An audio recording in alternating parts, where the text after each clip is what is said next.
Hello friend, आप लोग कैसे हैं। वक्त से लड़कर जो नसीब बदल दे, इंसान वही जो अपनी तकदीर बदल दे। कल क्या होगा कभी मत सोचो, क्या पता कल वक्त खुद अपनी तस्वीर बदल दे। इसलिए इस सब की टेंशन नहीं लीजिए, आराम से तैयारी कीजिए, अच्छा से तैयारी कीजिए। आज का टॉपिक लेकर आया हूँ वैदिक सभ्यता, जो बीपीएससी शिक्षा की 8वीं फेज की भर्ती होने वाली है आगामी समय में। अभी तक सीमित नहीं की गई है, समय सीमा तय नहीं की गई है, लेकिन संभावना अभी तक जो है वो दिसंबर तक की दिखा रही है। इसलिए आप लोग अच्छे से तैयारी कीजिए। जो हिस्ट्री से संबंधित क्वेश्चन पूछता है वो लेके आया हूँ टॉपिक बाय। आप लोग को प्रॉब्लम नहीं होगी, समस्या नहीं होगा, दिक्कत नहीं होगा। अच्छा से अच्छा क्वेश्चन जो भी पूछा जाएगा आने योग्य है। प्रीवियस ईयर से लेकर के जो क्वेश्चन है वो लेके आ रहे हैं आप लोगों के बीच। तो देखिए, वैदिक सभ्यता आप लोगों के बीच जो इम्पोर्टेंट क्वेश्चन है वो रखने जा रहे हैं। आप लोग अच्छे से तैयारी कीजिए, पढ़ाई कीजिए। तो पहला क्वेश्चन, निम्न में से कौन सा एक कथन सही नहीं है। निम्न में से कौन सा कथन एक सही नहीं है। अब कह रहा है कि वैदिक सभ्यता के समय में, वैदिक काल के समय में होगा कुछ पॉइंट। गोत्र शब्द एक कुल के अर्थ में सर्वप्रथम अथर्ववेद में प्रयुक्त दिखाई देता है। क्या है कि गोत्र शब्द है एक कुल के अर्थ में सर्वप्रथम अथर्ववेद में प्रयुक्त देखा देगा। सही बात है। प्रवर के कारण वैवाहिक चयन अत्यधिक सीमित हो गया था। क्या हुआ था कि प्रवर के कारण वैवाहिक चयन अत्यधिक सीमित हो गया था, ये भी सही है। श्राद्ध की प्रथा का आरंभ उत्तर भारत में गुप्त वंश के शासन काल में हुआ था, ये गलत है। गुप्त काल में नहीं हुई थी, तो क्या बोलना है, सही नहीं है, तो यही हो जाएगा। श्राद्ध परिवार को परिभाषित करता है, क्योंकि पिंड उस पारिवारिक समुदाय के सदस्य होते हैं जिनको श्राद्ध प्रथा में भाग लेने का अधिकार होता है। ये भी सही है कि क्या करता है, पिंड जो है उस पारिवारिक समुदाय के सदस्य होते हैं। इसी से पता चलता है कि जो पिंडदान करता है इसका मतलब वो कोई सदस्य है, उसके पुत्र होंगे जिनको श्राद्ध प्रथा में भाग लेने का अधिकार होता है। श्राद्ध प्रथा में भाग लेने का अधिकार होता है, तो ये सी ऑप्शन होगा, क्यों ये सही नहीं है। गुप्ता काल में गुप्त वंश नहीं ये चालू हुआ था उत्तर भारत में। निम्नलिखित में से कौन सी बात ऋग्वेद स्त्रियों के संदर्भ में सही नहीं है। अब देखिए, जो स्त्री है ऋग्वेद समय में उसके बारे में दिया गया है, उसमें से कौन सही है कौन गलत है। वे सभा की कार्यवाही में भाग लेती थी, सही बात है, वे सभा की कार्यवाही में भाग लेती थी। वे यज्ञों का अनुष्ठान करती थी, ये भी सही बात है, वे यज्ञों का अनुष्ठान करती थी। वे युद्धों में सक्रिय भाग लेती थी, ये भी सही बात है, वे युद्धों में सक्रिय भाग लेती थी। रजस्वला होने के पहले उनका विवाह हो जाता था, ये गलत है, ये गलत है। उसका भी एक समय सीमा तैयार किया गया था शादी का। तो क्या ऑप्शन होगा, बी ऑप्शन होगा। ये क्या है, सही नहीं है, गलत है। निम्नलिखित में से दशराग युद्ध का संबंध किससे था। अब इसमें है ना, दशराग युद्ध का संबंध किससे है, देवापी, दिवोदास, शांतनु, सुदास। देखिए, एक भरत कुल था, एक सुदास था, जो दोनों के बीच हुए थे। एक शायद 10 राजाओं का संघ था, एक अकेले था। तो वही बोल रहा है कि किसके बीच हुआ था, तो ये सुदास थे, एक साइड भरत थे। ऋग्वेद में वशिष्ठ को किसके पुरोहित के रूप में प्रस्तुत किया गया है। अब देखिए, क्या ऋग्वेद में वशिष्ठ को किसके पुरोहित, अब सुदास के या भरत के, दोनों में से कोई होगा। तो उसी में कोई एक था वशिष्ठ, एक का वशिष्ठ था, एक का विश्वामित्र था। तो वशिष्ठ बोला है, तब इसमें पुरु है, पुरु होगा ही। भरत है तो कुरुओ है, तुर्वसु है, ये नहीं होगा, ये नहीं होगा, ये होगा। क्या था, भरतों के पुरोहित थे वशिष्ठ। अगला क्वेश्चन देखते हैं, निम्न में से कौन सा कथन उपनिषदों के विषय में सही नहीं है। अब उपनिषदों के विषय में कौन सा कथन है जो कहा गया कि इसमें सही नहीं है। कथन दिया गया उपनिषद के संबंध में, विषय में। बृहदारण्यक छांदोग्य उपनिषद गद्य में है, सही बात है। कठोपनिषद प्राचीनतम उपनिषदों में से एक है, गलत बात है। ये सही नहीं है। प्राचीनतम निर्णायक है, कठोपनिषद नहीं है। उपनिषद घोषणा करते हैं कि मोक्ष ज्ञान से संभव है, न कि आस्था से।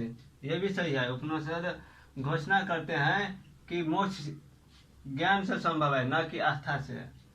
उपनिषद तत्पश्चात के जीवन को मोक्ष के लिए परम आवश्यक नहीं मानते हैं। सही बात है, तत्पश्चात नहीं मानते हैं। जब आप अच्छा ज्ञान अच्छा कर्म कीजिएगा तभी है ना। अब तुरंते जा करके आज पूजा कर लेते जय भगवान, तो का ही वो मोक्ष मिल जाएगा? नो, नहीं। तो कौन होगा? बी होगा।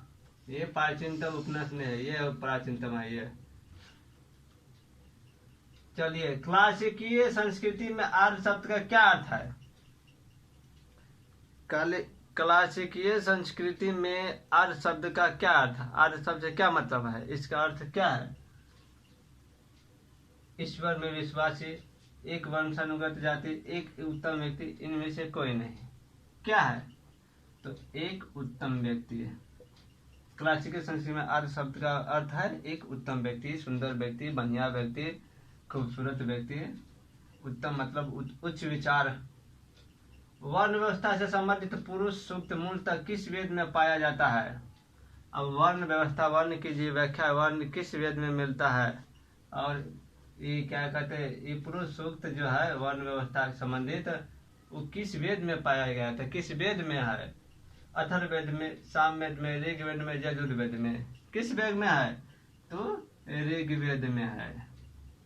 निम्नलिखित 4 वेदों में से किस एक में जादुई माया और वशीकरण, जादुई माया और वशीकरण का वर्णन किस वेद में है? जादुई माया और वशीकरण। वशीकरण मतलब होता है क्या? वशीकरण मतलब क्या होता है? और जादुई माया मतलब क्या होता है? तंत्र मंत्र, वशीकरण।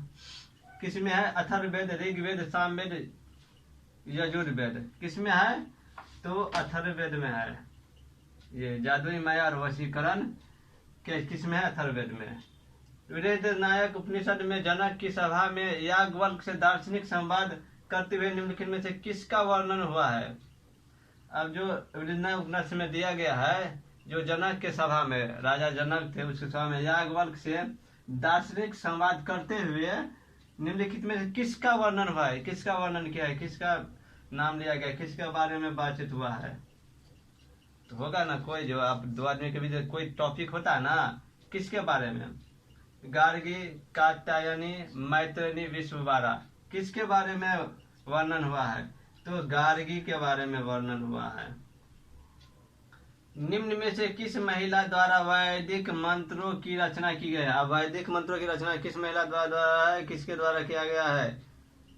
वैदिक मंत्र जो था, गार्गी, मैत्रेयी, अपाला, जाबाल। किसके द्वारा किया गया है वैदिक मंत्र का रचना? तो अपाला द्वारा किया गया है वैदिक मंत्रों की रचना। निम्नलिखित पुरोहितों में किसने सुदास के विरुद्ध 10 राजाओं के संघ का नेतृत्व किया है? अच्छा, दशराग युद्ध हुआ था। तो इसमें सुदास जो था, सुदास के विरुद्ध 10 राजा, ये एक साथ था, एक भाग था 10 राजाओं का संघ, एक सुदास था, दोनों के बीच हुआ था। तो उसमें इसका नेतृत्व कौन किया था? जो 10 राजाओं के संघ का? विश्वामित्र, वशिष्ठ, भारद्वाज, गिरिथ, समद। किसने किया था? तो विश्वामित्र ने किया था। 10 राजाओं के संघ का नेतृत्व कौन किया था? तो विश्वामित्र ने किया था। अगला क्वेश्चन, वैदिक युग में वर्ण व्यवस्था जो बाद में जाति व्यवस्था में परिवर्तित हो गई, वैदिक युग में वर्ण व्यवस्था थी वो जाति व्यवस्था में परिवर्तित हो गई। वर्ण के जाति में परिवर्तित होने का प्रमुख कारण क्या था? वर्ण के जाति में परिवर्तित होने का प्रमुख कारण क्या था? कि जो वैदिक युग में वर्ण व्यवस्था थे वो बाद में जाति में बदल गया, वो क्या हो गया? क्या कारण था जो वर्ण जाति में परिवर्तित हो गया? प्रमुख कारण क्या था? व्यवसायियों का पैतृक होना, ब्राह्मणों का वर्चस्व, अंतर जातीय विवाह, या इनमें से सभी? क्या है प्रमुख कारण? प्रमुख कारण क्या था? तो ब्राह्मणों का वर्चस्व, उस समय में ब्राह्मण का बहुत ज्यादा वर्चस्व था। ब्राह्मण जो कहता था वही करता था। राजा के दरबार में ब्राह्मण के कहने पर ही सब कुछ करता था। कुछ बिना पूछे ब्राह्मण का गुरुदेव के बिना पूछे नहीं करता था। ऋग वैदिक युग में निम्नलिखित में से कौन सा मनोरंजन का एक साधन नहीं था? ऋग वैदिक युग में कौन था जो एक मनोरंजन का साधन नहीं था? धूत कर्म, रथ दौड़, नौका दौड़, संगीत। कौन नहीं था? संगीत था, नौका दौड़ था, रथ दौड़ था। धूत कर्म नहीं था, ये नहीं था, ये धूत कर्म। ऋग्वेद का प्रसिद्ध पुरुष सूक्त, जो ऋग्वेद में जो पुरुष सूक्त है, इस जो सृष्टि का ब्रह्मा कहा जाता है, इस कारण किस कारण प्रसिद्ध है?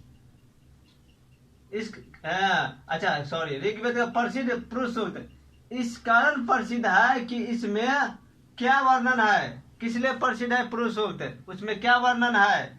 जो ऋग्वेद का पुरुष सूक्त है उसमें दशराज युद्ध का, वैदिक देवों का वर्गीकरण, ब्रह्मा के 4 अंगों से 4 वर्णों की उत्पत्ति, वरुण की देवी गुप्तचर एक के रूप में, किस रूप में वह है प्रसिद्ध है? जो ऋग्वेद का पुरुष सूक्त है वो किस कारण है? उसमें क्या वर्णित है जो प्रसिद्ध है? तो ब्राह्मण के 4 अंगों से 4 वर्णों की उत्पत्ति, ये इस कारण है प्रसिद्ध है। क्या है? ब्राह्मणों के 4 अंगों से 4 वर्णों की उत्पत्ति है। वो किस में है? तो ऋग्वेद के पुरुष सूक्त में है। ये क्वेश्चन आ सकता है कि ब्राह्मण के 4 अंगों से 4 वर्णों की उत्पत्ति है, ये भी दे सकता है। पुरुष सूक्त दे देगा ऋग्वेद के पुरुष सूक्त में क्या है, तो ये ऑप्शन दे देगा 4 अलग अलग पूछ देगा। क्वेश्चन आ सकता है कैसे भी। निम्नलिखित में से किसमें समाज की चतुर्वर्णीय व्यवस्था का स्पष्ट उल्लेख है? कौन है जो चतुर्वर्णीय व्यवस्था का स्पष्ट उल्लेख है? किस में? समाज की चतुर्वर्णीय व्यवस्था का यजुर्वेद में, शतपथ ब्राह्मण में, आरण्यक में, ऋग्वेद का पुरुष सूक्त में किस में है उल्लेख है चतुर्वर्णीय व्यवस्था का? तो शतपथ ब्राह्मण में चतुर्वर्णीय व्यवस्था का स्पष्ट उल्लेख है। ये भी दे सकता है ऑप्शन। क्वेश्चन तो ऐसे ही पूछेगा लेकिन उल्टा भी सकता है, इसलिए याद रखिएगा। पूर्व वैदिक समाज किस रूप में संगठित था? जो पूर्व वैदिक समाज था वो किस रूप में संगठित था? वैदिक काल से पहले का जो था समाज, जन जाति राजन सभा किस रूप में है? तो जाति में, जाति में नहीं, जन में था, जन में। पूर्व वैदिक समाज किस रूप में संगठित था? तो जन में संगठित था। 4 वर्णों का प्रथम बार उल्लेख किस वेद में किया गया है? ब्राह्मण, क्षत्रिय, शूद्र, वैश्य, ये 4 वर्ण है जिसका प्रथम बार उल्लेख किस वेद में किया जाता है? किस वेद में किया गया है? ऋग्वेद, सामवेद, यजुर्वेद, अथर्ववेद, किस वेद में किया गया है? तो ऋग्वेद में किया गया है। 4 वर्णों का प्रथम बार उल्लेख। ऋग वैदिक काल में पत्नी थी, क्या थी पत्नी? पत्नी का जो स्थान था ऋग वैदिक काल में वो कहाँ था, कैसे था, किस तरह से था? उपेक्षित रूप से, प्रताड़ित रूप से, अंदर बंद, सभी धार्मिक व सामाजिक उत्सवों में सहभागिनी। कैसी थी? तो ये थी, सभी धार्मिक व सामाजिक उत्सवों में सहभागिनी थी। वह सभी धार्मिक में पुरुष के साथ बराबर के रूप में बैठते थे, पूजा पाठ करते थे।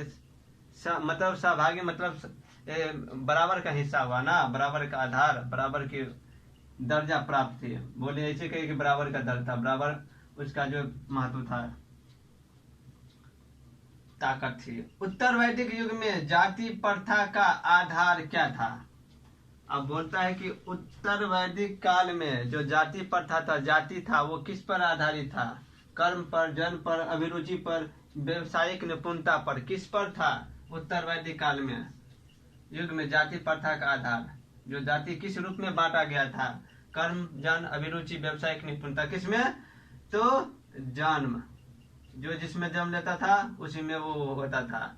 ये जन्म पर निर्भर था, जाति प्रथा का आधार जन्म था। अगला क्वेश्चन, ऋग्वेद में कौन से वैदिक देवता सहस्त्र स्तंभों वाले भवनों में निवास करते हुए वर्णित है? अब कौन से देवता थे ऋग्वेदिक काल में जो सहस्त्र स्तंभों वाले थे, जो भवनों में निवास करते थे, बहुत बड़ा भवन महल में निवास करते थे? इंद्र, अग्नि, यम, यमी, उषा, सूर्य, मित्र, वरुण। कौन ऐसा राजा थे जो सहस्त्र स्तंभों वाला, बहुत ज्यादा बाहुबली ने कहा जाता है, बहुत सारा बलि भवन में निवास करते थे, वे वर्णित है। इंद्र व अग्नि है, इंद्र और अग्नि जो सहस्त्र स्तंभों वाले हैं, भवनों में निवास करते हुए वर्णित है। 14वीं शताब्दी के ईस्वी पूर्व 14वीं शताब्दी ईस्वी पूर्व एशिया माइनर के किस अभिलेख में वैदिक देवताओं का उल्लेख है? अब देखिए एशिया माइनर के किस अभिलेख में, एशिया माइनर का जो है ना कि किस अभिलेख में वैदिक देवताओं का उल्लेख है, जो वैदिक काल में जो देवता सब है उसका उल्लेख है। बोगजगोई, सिलिसिया, हिट्टी, यूकेटाइड किसमें है? बोगजगोई में है। निम्नलिखित वैदिक देवताओं में से कौन अवस्था के देवता और मर्यादा से सादृश्य रखता है? किसके से रखता है? अवस्था के देवता और मर्यादा से सादृश्य रखता है। कौन सा देवता है? इंद्र, वरुण, रुद्र, इंद्र। अरे वाह, 2 बार हो गया। अब कौन सी देवता है?